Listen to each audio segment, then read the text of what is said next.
The jeep rattled up the final stretch of broken road, where the air thinned and clouds clung to the cliffs like smoke. The villagers had stopped talking as soon as the valley came into view, as if words themselves weren't allowed here. She could feel it now, a subtle push in the air, like something vast inhaling beneath the mountain's skin. Her camera caught the fog, pulsing in rhythm, faint yet deliberate. It wasn't wind. It wasn't weather. It was breath. She tried to laugh, but even her voice came out quieter, stolen by the mountain's hush. When a soft whisper drifted through the mist, faint, drawn out, almost human, she froze.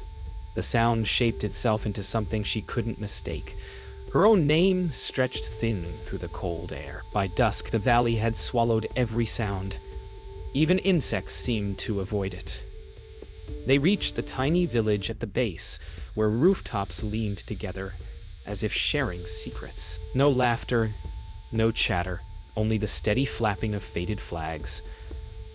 The locals watched from doorways, their eyes following the newcomers in silence.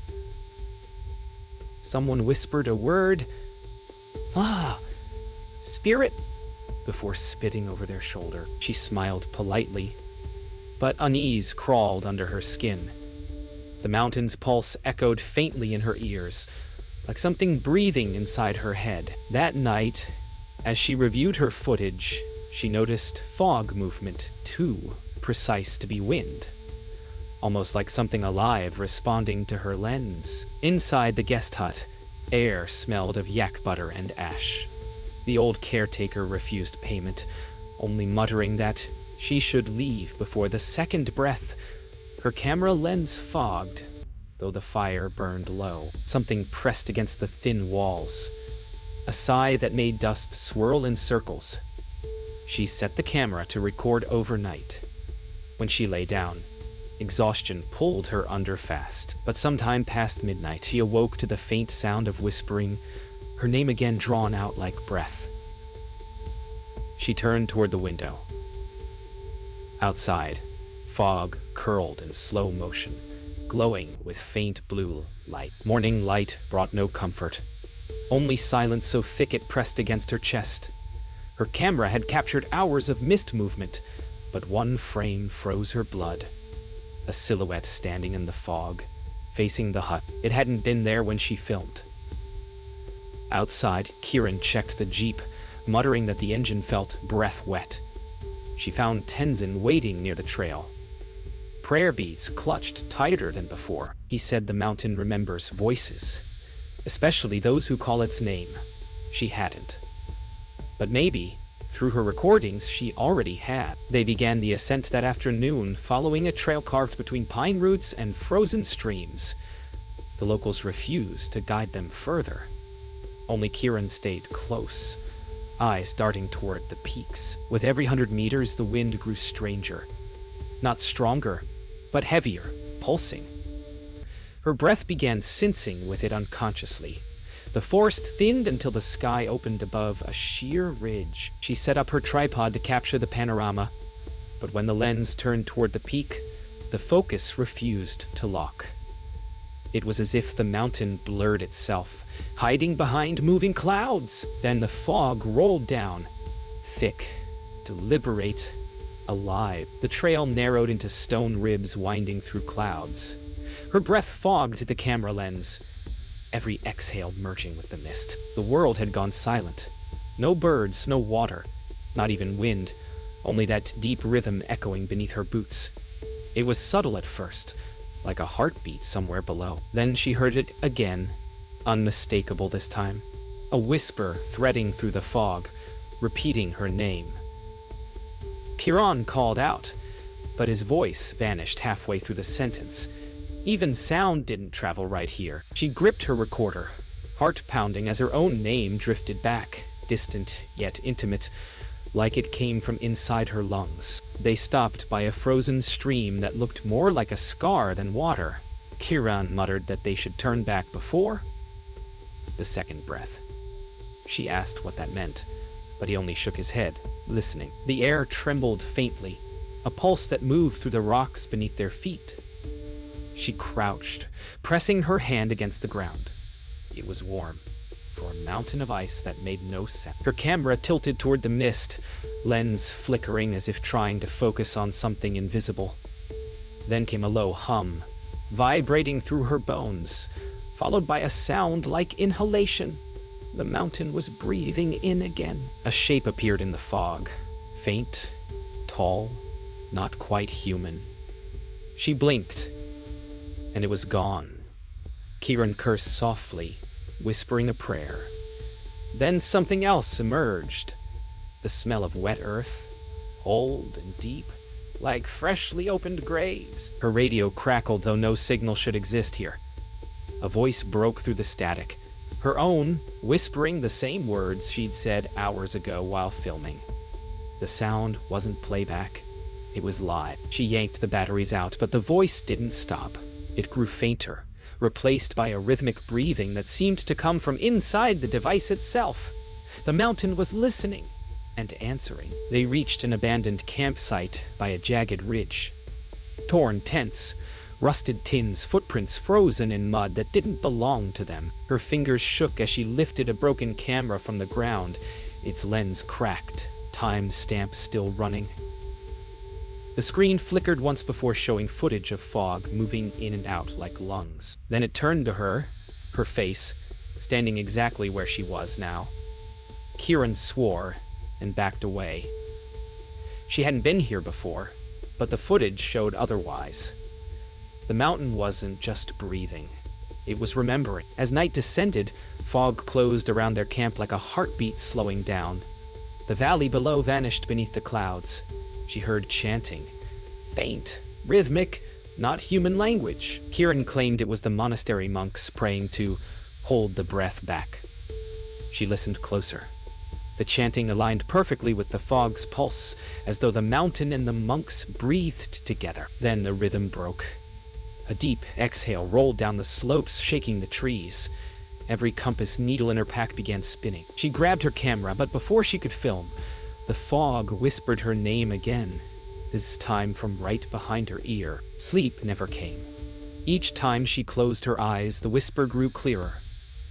Not outside anymore, but inside her thoughts. When she replayed last night's footage, the fog didn't just move. It formed faces. Dozens of them. Men, women, children, some smiling faintly, others mouthing words she couldn't hear. Then one face appeared longer than the rest. It was hers. Same jacket, same camera, but with eyes darker, older. Her pulse quickened as the image mouthed her name silently, then turned its head toward the ridge above. Outside the tent, the mountain exhaled again, sending a cold ripple through the camp. By morning, she couldn't tell if the world outside had changed, or if her perception had. The fog now moved with intention, coiling between rocks like veins beneath skin. They climbed higher, following what looked like a path but felt like being led. Her GPS flickered, then displayed coordinates looping endlessly. Kieran whispered that no compass ever worked this hot. She didn't answer. She could feel something pulling her forward. Not curiosity now, but recognition, like answering a forgotten call. Each gust of wind sounded more like breathing than weather. Somewhere in the mist, she heard faint laughter. They reached a flat plateau scattered with ancient stone carvings half buried in ice. Strange spiral symbols etched into rock, eroded but still pulsing faintly under sunlight. Tenzin's voice echoed in her memory. The breath marks the boundary. She brushed the frost away, tracing a spiral with her glove. The stone trembled under her touch. Beneath it came a low rumble, like a sigh of recognition. The fog around them thickened instantly. Kieran shouted her name, but his voice stretched, bending as if swallowed by distance.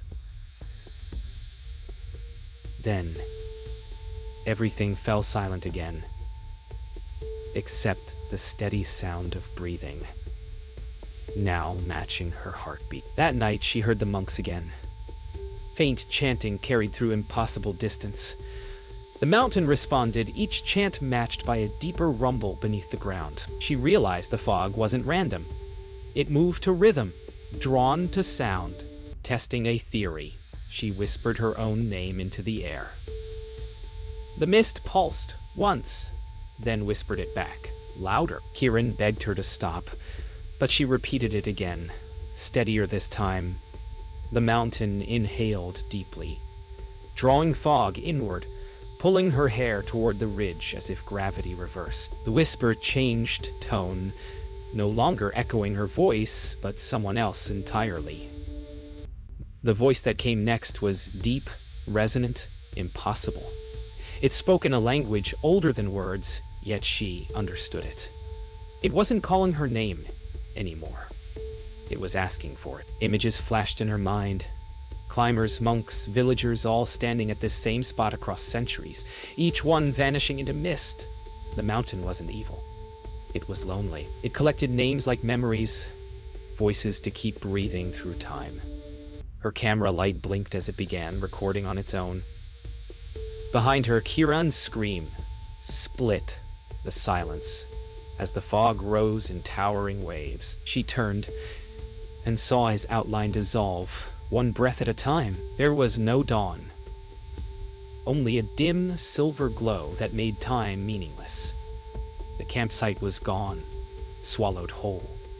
Her camera still recorded, even with the power light off. When she replayed the footage, Kieran's last scream repeated like an echo on a loop, layered beneath new sounds. Heartbeats, slow and rhythmic, coming from deep within the mountain. She followed the sound through the fog until the ground beneath her feet changed from stone to something softer, almost like flesh beneath ice. The pulse grew stronger. Every step felt like walking through the chest of a living thing. The air was warm now, thick with moisture, and it whispered her name like a sigh of relief. The entrance appeared without warning, a narrow crack in the rock, breathing faint warm air. She hesitated only a second before ducking inside. The tunnel walls pulsed faintly, alive with thin veins of light. Her flashlight flickered, then steadied as if the mountain allowed it. The air tasted metallic, electric, charged with something ancient. Far inside, she found remnants of gear. An oxygen mask, a rusted camera, a half-burned journal written in Tibetan. The last entry read, "It knows our names." Her hands trembled as the mountain exhaled again, extinguishing her light for one terrifying heartbeat. Her steps echoed unevenly, one real, one delayed, as if another footfall followed half a beat behind. The deeper she went, the louder the sound grew, changing rhythm like a living drum. In her headset mic, faint whispers bled through, fragments of her own voice from past recordings, replaying lines she hadn't yet said. The tunnel opened into a hollow chamber, so vast her light couldn't reach its walls. A thick mist hovered near the floor, moving in slow waves. Then she heard it again. The same hum from the frozen stream, multiplied now, layered like 1,000 lungs breathing together. The mountain wasn't hollow. It was alive. From the fog's depths, shapes began to emerge.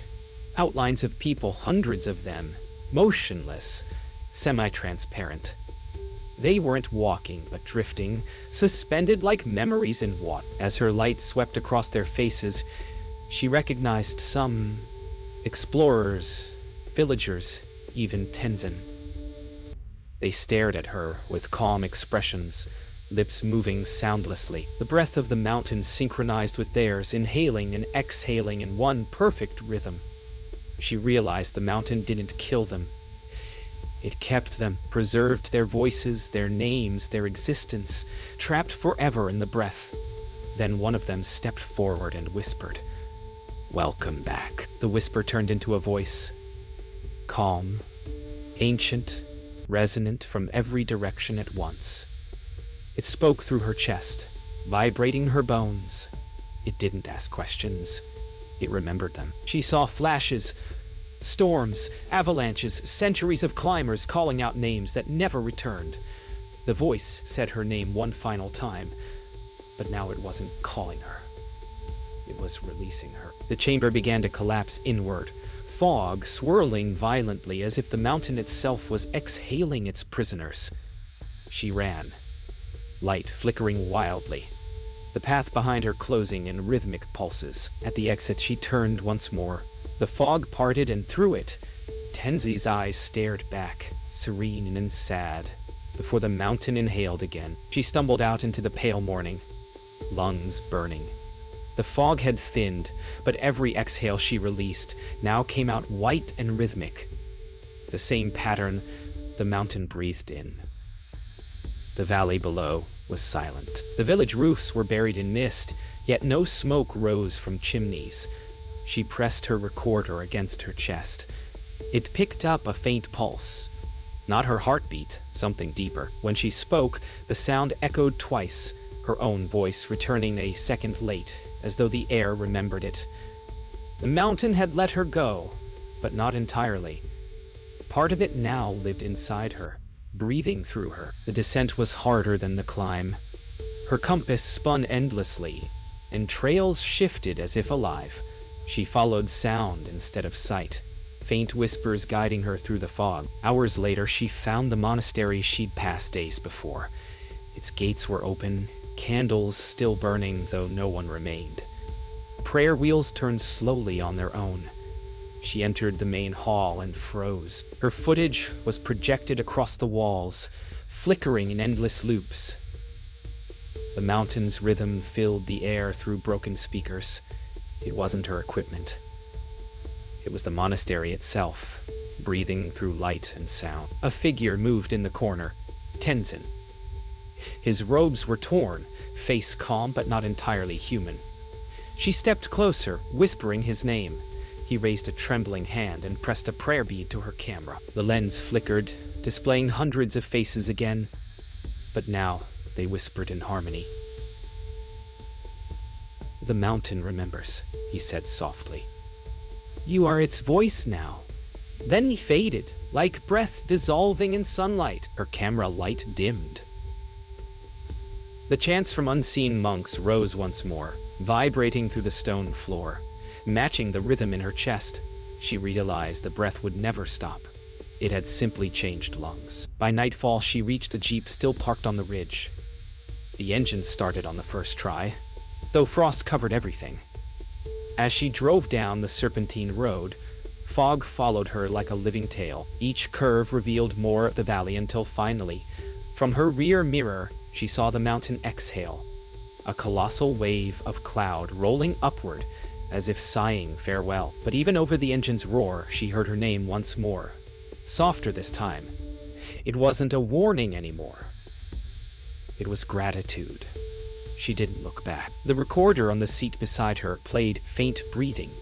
Hers, the mountain's, now indistinguishable. Weeks later, the video uploaded itself. She woke to thousands of comments.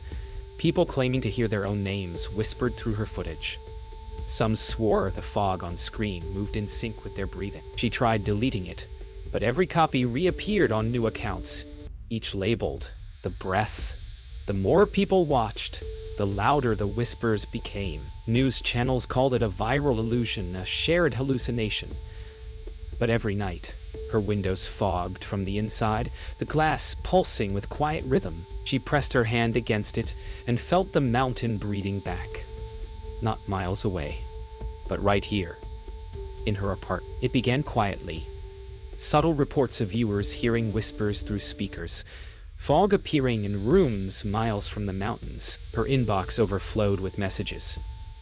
"It said my name too." News anchors laughed it off as a sound glitch, but she knew better. The mountain wasn't just in Lochmera anymore. It had found a new way to travel. Every play, every screen, every breath through a microphone carried its rhythm. Maya sat in the dark, listening to her uploaded video loop endlessly. The whisper inside the recording had changed. Now it said names she didn't know. The mountain was learning new ones. Across the world, fog rolled into cities that had never seen it.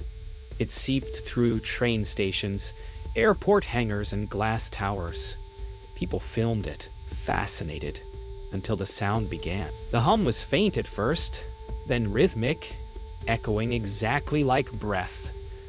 Audio experts couldn't explain it. Maya watched news clips of strangers whispering their own names unconsciously, while staring at her footage. The realization struck like cold lightning. The mountain wasn't reaching out. It was calling back its voices, collecting what it had released. Every watcher became part of its lungs. Desperate, she returned to her footage, scrubbing frame by frame. There, in one clip, a flicker of the monastery walls before the upload. The carvings glowed briefly, forming a pattern she hadn't noticed. It wasn't decoration, it was a map. The breath wasn't confined to one mountain. It was part of a network, a living chain of peaks that once breathed as one. She realized what had awakened wasn't just Lac Mera, but every silent summit connected to it. Humanity's cameras had given them voices again, and she was the signal. The breath inside her wasn't possession. It was transmission. The next night, the fog came to her. It seeped beneath the door, curling across the floor like smoke with purpose.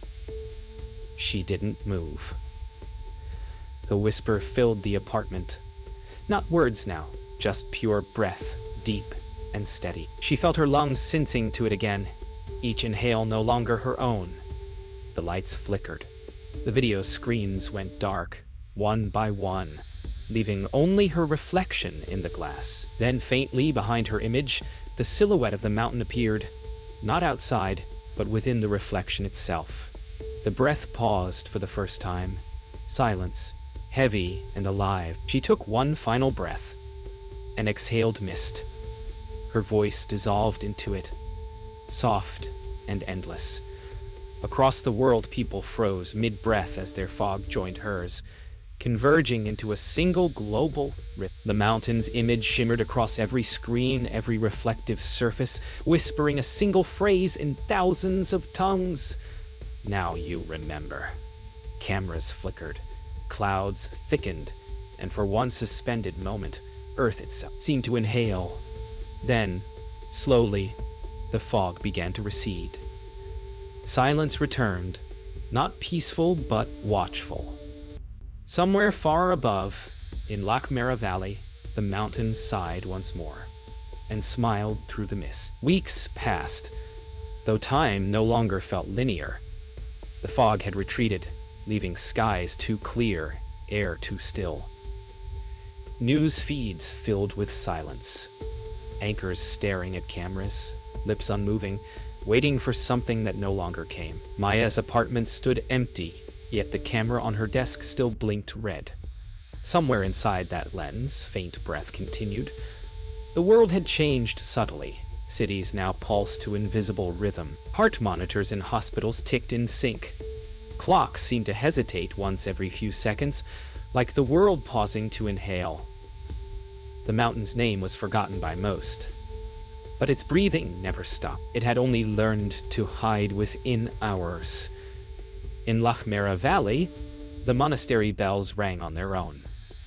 The monks who'd fled returned cautiously, finding the carvings on the plateau glowing brighter than before. A new spiral had appeared among them, smaller, smoother, shaped exactly like a fingerprint.